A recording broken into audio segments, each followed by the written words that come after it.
Aujourd'hui, nous découvrons la vérité sur ce que vous buvez chaque jour. En ce moment même, quelque part en France, des millions de personnes prennent une bouteille d'eau dans un rayon parce qu'elles pensent que c'est le choix le plus sûr, le plus propre, le plus sain.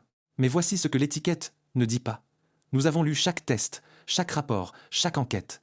3 sources indépendantes, des associations de consommateurs et des organisations environnementales, ont analysé en laboratoire entre 2024 et 2025 les eaux les plus populaires du pays. Maintenant, nous vous présentons le classement des 10 marques auxquelles vous devriez sérieusement réfléchir avant de les mettre dans votre panier, et à la fin, je vous dirai quelles sont les 4 qui valent vraiment votre argent. Car oui, il existe aussi de bonnes eaux, et cette partie compte tout autant que le reste, alors restez avec nous. C'est parti. Les 10 marques d'eau à analyser avec attention. Numéro 10, EcoPlus, Top Budget ou Pouce, les eaux de marque de distributeurs des supermarchés. L'eau petit budget, celle que l'on trouve dans tous les points de vente des grandes chaînes comme Leclerc, Intermarché ou Auchan, Carrefour, et que beaucoup achètent par pack entier, faisant confiance au nom du magasin. Dans les tests de laboratoire de mai 2025, effectués sur 20 et un marque d'eau minérale naturelle, cette catégorie d'eau de table, source a été recalée, jugée insuffisante en raison de ses niveaux de TFA. Et là, je dois m'arrêter un instant, car le TFA va revenir dans presque chaque numéro de ce classement et je veux que vous sachiez ce que c'est. Le TFA est l'acide trifluoroacétique. Il fait partie de la famille des PFAS, les polluants éternels. C'est le PFAS le plus répandu au monde. Il ne se dégrade pas dans la nature, il s'accumule dans le sol, dans les plantes et dans le sang humain. Les autorités allemandes l'ont classé comme toxique pour la reproduction. Le message du numéro 10 est simple et inconfortable. Le TFA ne regarde pas l'étiquette et n'épargne pas même la marque de distributeur en laquelle vous avez confiance. Il en reste 9. Numéro 9. Cristalline version discount. Source Crystal Rock de chez Lidl ou Aldi. L'eau de hard discount, qui coûte très peu cher au litre, l'une des plus vendues dans l'absolu en France, précisément parce qu'elle est extrêmement économique. Les familles la chargent dans le caddie sans y penser. Dans les tests de mai 2025, cette version a également été rejetée. Même problème. Des niveaux de TFA considérés comme excessifs, au-dessus de la limite que la nouvelle directive européenne sur les PFAS, en vigueur dès 2026, fixe pour l'eau potable. Et voici le point qui rend ce cas important.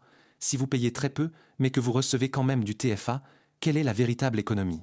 Le prix bas attire, mais naturel ne signifie pas exempt de contaminants, cela signifie seulement qu'elle provient d'une source souterraine. Le polluant éternel y parvient de toute façon. Et gardez en tête ce prix bas au litre, car à la fin de la vidéo, il reviendra et va vous surprendre. Numéro 8. Épar, ou les eaux thermales, de type Châtel-Guyon, Saint-Yor. Ici, nous changeons de catégorie, car nous ne parlons plus de discount, mais d'histoire.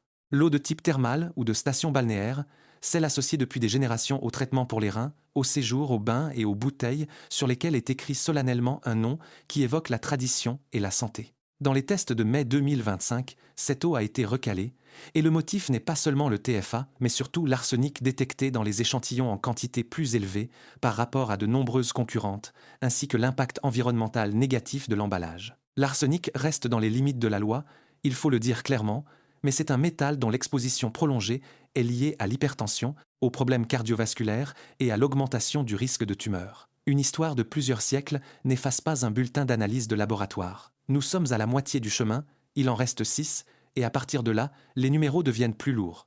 Numéro 7. Courmayeur. Une eau économique, extrêmement répandue et facile à trouver partout. Dans les tests sur les pesticides réalisés en juillet 2024 sur 18 des marques les plus populaires, Courmayeur obtient l'un des scores les plus bas dans l'absolu, 3, 9 sur 10, insuffisant. Dans les échantillons, des antiparasitaires ont été trouvés pour un total de 0,014 microgrammes par litre, du piperonyl butoxide, du 2-phénylphénol, du DEET et du biphényl. 4 principes actifs différents dans la même bouteille. Le biphényl peut devenir cancérogène. Le DEET est la substance que vous appliquez sur la peau comme spray anti-moustique. Le tout sous les limites légales, nous le répétons. Mais 4 pesticides dans une seule bouteille, cela fait réfléchir. Et maintenant, je sème une petite graine, car nous allons en reparler à la toute fin. Cette marque appartient à un groupe géant d'embouteillage du marché. Retenez bien ce détail, je vous expliquerai plus tard pourquoi il compte vraiment. Est supérieur à abonnez-vous et lisez le guide complet. Avant d'aller plus loin, je voulais vous dire que j'ai rassemblé tout ce que vous devez savoir dans un guide pratique, le code des achats. 120 pages dans lesquelles je vous explique comment lire n'importe quelle étiquette, ce qu'il faut éviter, Les astuces que les supermarchés utilisent pour vous faire dépenser plus et bien d'autres choses que vous ne trouvez pas dans les vidéos. Vous le trouverez au lien dans la description. Numéro 6. Contrex. Nous sommes dans la seconde moitié du classement. Et ici, l'histoire devient intéressante non seulement par rapport à ce qui se trouve dans l'eau, mais aussi par la manière dont fonctionnent les contrôles. Promus massivement sur l'idée d'équilibre, de minceur et de pureté, les tests de laboratoire révèlent la présence de TFA et elle obtient un qualificatif insuffisant dans les tests de pesticides, se classant parmi les plus basses. Mais la partie qui doit vous faire lever un sourcil est la réponse de l'entreprise. Interpellé, le groupe a expliqué que son plan d'analyse prévoit la recherche uniquement des antiparasitaires présents sur une liste standard fournie par les autorités sanitaires et environnementales officielles, et les pesticides, trouvés dans les tests, ne figuraient pas sur cette liste. Pensez à ce que cela signifie, les entreprises ne cherchent que ce qu'on leur dit officiellement de chercher. Tout le reste passe inaperçu, non pas parce qu'elles le cachent forcément, mais parce que personne ne leur a demandé de regarder. Le système de contrôle prend l'eau de toutes parts. Il en reste 5. Numéro 5. Vittel. La marque sœur du portefeuille du même grand groupe de boissons, l'une des plus inconfortables de toute la liste, pour une raison précise. C'est une eau extrêmement populaire, souvent recommandée dans des campagnes pour un style de vie sain ou une vitalité quotidienne. Vous l'achetez parce que vous croyez qu'elle vous fait du bien. Dans les tests de juillet 2024, elle est parmi les pires dans l'absolu, 3,9 sur 10, des pesticides totaux de 0,015 microgrammes par litre cypermétrine, piperonil-butoxide et D, et, dans les tests d'octobre 2025, la présence de TFA. Alors posez-vous une question simple. Si l'eau que vous buvez pour vous sentir mieux contient 3 pesticides et un polluant éternel, quel bénéfice obtenez-vous vraiment? La cypermétrine est suspectée de nuire à la fertilité. L'entreprise a répondu en citant les réglementations légales et en rejetant la responsabilité sur les contrôles standards des autorités. Mais celui qui l'achète ne veut pas savoir à qui la faute, il veut de l'eau propre. Il reste les 4 premières, et à partir de là, nous parlons des plus grands géants en France. Numéro 4, Volvic. L'eau des volcans d'Auvergne, l'une des plus vendues dans les supermarchés français, leader de la grande distribution avec une part de marché géante. Un empire construit sur l'image de la pureté absolue, filtré par les roches volcaniques, idéal pour toute la famille, générant des centaines de millions d'euros de chiffre d'affaires. Dans les tests d'octobre 2025, elle enregistre 440 nanogrammes par litre de TFA, le 3e niveau le plus élevé parmi toutes les eaux analysées. Pour comprendre la gravité, les autorités allemandes ont demandé à l'Agence européenne des produits chimiques de classer officiellement le TFA comme toxique pour la reproduction et pour l'eau potable. L'UE discute d'une limite de 100 nanogrammes par litre. Cette eau est plus de 4 fois au-dessus de cette valeur dans les tests. Des organisations environnementales ont contacté l'entreprise pour obtenir des explications. Aucune réponse, aucun commentaire, et ce n'est pas la seule à avoir choisi le silence. Numéro 3, Badoit. Le symbole, l'une des reines des eaux minérales gazeuses, la bouteille qui représente la France sur les tables des restaurants depuis des décennies et qui est un véritable emblème national, servi presque comme une boisson de protocole. Dans les tests concernant les pesticides, Badoit se trouve parmi les 3 pires dans l'absolu. Qualificatif 3, 9 sur 10, insuffisant. 4 principes actifs différents ont été trouvés. Piperonil butoxide, biphényle, cypermétrine et DEET, la substance des sprays anti-moustiques. De plus, dans les tests d'octobre 2025, la présence de TFA a été détectée avec des valeurs comprises entre 70 et 400 nanogrammes par litre. Dans une eau minérale naturelle qui, par définition, ne devrait contenir que de l'eau et du dioxyde de carbone de la source, trouver 4 pesticides est grave, d'autant plus qu'au restaurant, vous payez cette bouteille à un prix premium.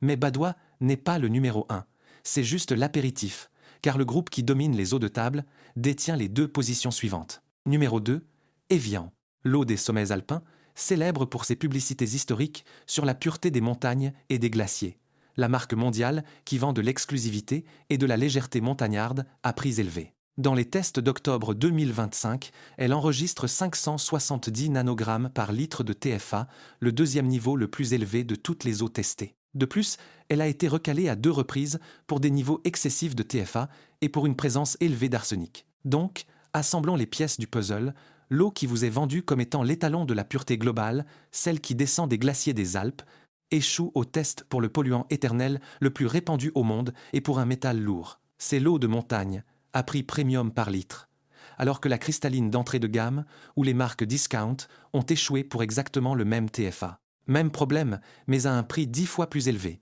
Nous arrivons sur la dernière marche, le numéro 1. Numéro 1. Perrier. La bouteille verte élégante en verre que vous voyez dans les restaurants de type fine dining, l'eau fine qui promet un statut exclusif et une pureté absolue, arrivant à coûter une somme considérable sur table. Dans les tests d'octobre 2025, elle enregistre 700 nanogrammes par litre de TFA, le niveau le plus élevé dans l'absolu parmi toutes les eaux testées, plus du double par rapport à certaines concurrentes. Quand vous buvez cette eau, selon ce test, vous buvez la plus forte concentration de polluants éternels relevés sur le marché, pas de la pureté exclusive. Le fil rouge derrière le podium est la réalité du marché. Et maintenant, le fil qui relie le podium, car ce n'est pas une coïncidence. Les marques de luxe du podium appartiennent au même grand groupe mondial, Nestlé. Ce même Nestlé, traversé par un scandale géant en Europe. Une enquête d'ampleur en 2024 a révélé que pendant au moins 15 ans, environ un tiers de la production de leur marque premium, vendue comme eau minérale naturelle et par conséquent, selon la loi, complètement interdite de traitement, était en fait filtrée illégalement avec des rayons ultraviolets et du charbon actif. Des traitements secrets utilisés pour éliminer les bactéries, les pesticides et les contaminations d'une eau de source dégradée. Dans certains cas, des lots entiers ont été détruits après la découverte de traces de matière fécale et des colis directement à la source. Nestlé a reconnu l'utilisation de traitements non autorisés et a accepté de payer une amende de 2 millions d'euros pour clore l'affaire. Ensuite, en mai 2025, une commission d'enquête du Sénat a conclu que les autorités à haut niveau étaient au courant depuis 2022 et n'étaient pas intervenues. Et en novembre 2025, un juge a même rejeté le recours d'une association de consommateurs qui demandait le retrait de l'eau du marché. Elle continue d'être vendue. C'est la compagnie qui détient les eaux en tête de ce classement. Il est temps de s'arrêter une seconde, car il ne s'agit pas seulement d'une série de scandales sur des marques. Il y a un tableau bien plus grand, et il faut le dire à voix haute. La consommation d'eau en bouteille en France est immense, parmi les plus élevées de la région. Nous achetons des milliards de litres chaque année, bien que nous le fassions alors que nous disposons souvent de réseaux de distribution d'eau publique extrêmement vérifiés. C'est une affaire de milliards pour les producteurs. Et le paradoxe est que les entreprises paient une redevance infime à l'État pour l'exploitation des ressources en eau, pour ensuite vous la revendre à un prix allant jusqu'à 250 fois plus élevé. Et il y a aussi le plastique. Une étude de référence publiée en 2024 a mesuré pour la première fois les nanoplastiques dans l'eau en bouteille. Résultat, en moyenne, environ 240 000 fragments de plastique par litre, jusqu'à 100 fois plus que ce qui était estimé auparavant. 90% sont des nanoplastiques si petits qu'ils passent de l'intestin directement dans le sang et, de là, aux organes, jusqu'au cerveau. D'où viennent-ils? En grande partie de la dégradation de la bouteille de plastique elle-même et des filtres utilisés à l'usine. Chaque fois que vous tournez ce bouchon, vous libérez encore un peu de plastique dans l'eau que vous allez boire. Et au robinet? Voici la nouvelle que le marketing corporatif ne vous dit pas. Les rapports officiels montrent que l'eau du robinet dans les grandes villes de France est conforme aux paramètres légaux dans plus de 99,1% des cas, étant testée sur des dizaines d'indicateurs stricts. Et pourtant, une grande partie de la population refuse de lui faire confiance. Une seule précaution honnête. Si vous habitez dans un immeuble construit avant 1980, les vieilles canalisations du bâtiment peuvent libérer des métaux lourds, comme le plomb, auquel cas un bon filtre monté à la maison résout complètement le problème. Mais à la source, l'eau du réseau est extrêmement contrôlée. Les 4 marques d'eau qui méritent vraiment votre argent, bien, maintenant la partie que vous attendiez, les 4 eaux du commerce qui ont passé les tests haut la main, 1.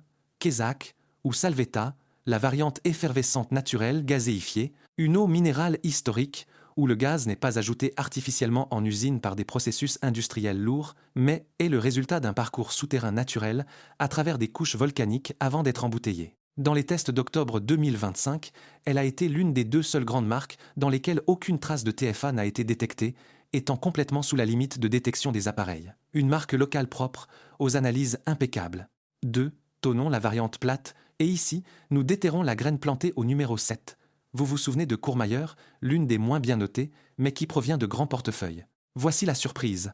Tonon plate est l'autre eau du test dans laquelle on n'a trouvé aucun TFA. Même groupe historique d'embouteillage, mais des sources complètement différentes et des résultats diamétralement opposés. La leçon est simple. Il ne s'agit pas seulement de la corporation qui pose l'étiquette, la source compte. Dans les tests, leur version écologique est ressortie complètement propre et avec un impact environnemental minimum. 3. Source des Pins ou Montroucou, marque accessible et spécialisée de réseaux type grande surface, enseigne bio, une eau très accessible ou au juste prix par litre, équivalente au coût des eaux d'entrée de gamme, mais sans leurs défauts. Sauf que celle-ci, dans les tests de mai 2025, a été nommée meilleure du test et meilleur achat. Aucun TFA détecté, composition équilibrée en oligo, éléments, la plus sûre s'est avérée être un choix très raisonnable. Souvenez-vous en la prochaine fois que vous dépenserez beaucoup d'argent pour une bouteille d'importation à l'étiquette minimaliste. 4. Montcalm, Roucous ou marque de distributeur premium, type Carrefour Sélection, également déclaré meilleur achat dans les tests comparatifs, à un prix très honnête au litre, aucun TFA dans les échantillons, une excellente qualité microbiologique et un prix juste. Pas d'histoire de marketing agressif avec des glaciers oubliés du monde, pas d'influenceurs payés, juste une eau propre qui a passé le test physique du laboratoire. Et si vous voulez le vrai upgrade, celui qui élimine définitivement le problème des nanoplastiques des bouteilles, la réponse ne se trouve sur aucun rayon de magasin, c'est l'eau de votre robinet, passée par une carafe filtrante de qualité et versée dans une bouteille réutilisable en acier inoxydable. Cela vous coûte une fraction de centime et vous connaissez déjà la statistique de 99,1% de sécurité. Voilà la liste. 10 marques auxquelles réfléchir à 2 fois, 4 qui valent le coup et, nous l'espérons, une image bien plus claire de ce que vous payez vraiment lorsque vous vous arrêtez devant ce rayon géant du supermarché. La prochaine fois, ne prenez plus la première bouteille qui vous vient sous la main et ne vous laissez pas berner par les publicités avec des montagnes immaculées. Les chiffres du laboratoire racontent une toute autre histoire. Et vous, quelle eau buvez-vous chaque jour ? Écrivez-le dans les commentaires, nous les lisons vraiment tous. Et si cette enquête vous a ouvert les yeux, abonnez-vous pour les prochains reportages que les grandes chaînes de magasins préféreraient que vous ne voyez jamais.